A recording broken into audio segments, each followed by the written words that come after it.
2016 সালের প্যানেল বাতিলের জের, ভাঙড়ের একাধিক স্কুল বিপাকে। কিভাবে চলবে স্কুল? মাথায় হাত প্রধান শিক্ষকদের। সুপ্রিম কোর্টের রায়ে প্রায় 26,000 শিক্ষকের চাকরি বাতিল হয়েছে। তার মধ্যে ভাঙড়ের বেশ কয়েকটি স্কুলের শিক্ষকদের নামও রয়েছে।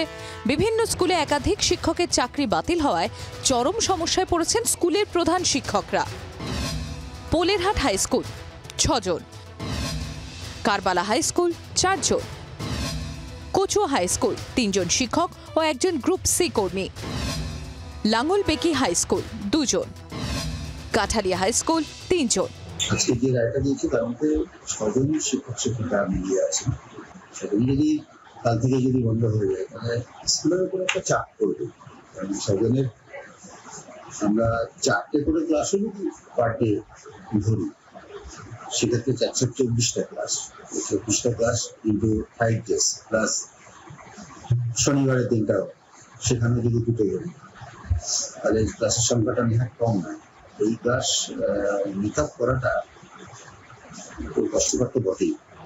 শিক্ষক সংখ্যা কমে যাওয়ায় বিদ্যালয়ের স্বাভাবিক পঠন পাঠন ইতিমধ্যেই ব্যাহত। অনেক প্রধান শিক্ষক এই পরিস্থিতি নিয়ে উদ্বিগ্ন, কারণ পর্যাপ্ত শিক্ষকের অভাবে স্কুল চালানোই কঠিন হয়ে পড়ছে। পড়াশোনাকে খুব সুষ্ঠুভাবে চালিয়ে নিয়ে যাওয়াটা খুব টাফ হয়ে যাচ্ছে আমাদের পক্ষে, এবং দেখা যাক এখন সরকার কীভাবে এটাকে মোকাবেলা করার জন্য কীভাবে দ্রুততার সঙ্গে নিয়োগ করতে পারে। কারণ দ্রুত নিয়োগ না হলে আমাদের মতো ছোটোখাটো স্কুল যাদের টিচার সংখ্যা খুব কম, তাদের পক্ষে কিন্তু স্কুল চালানোটা খুব টাফ হয়ে যায়।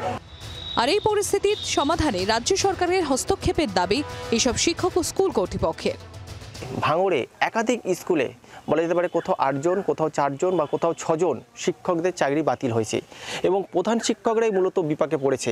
রাজ্য সরকারের কিন্তু হস্তক্ষেপ চাইছে এই সমস্ত প্রধান শিক্ষকরা।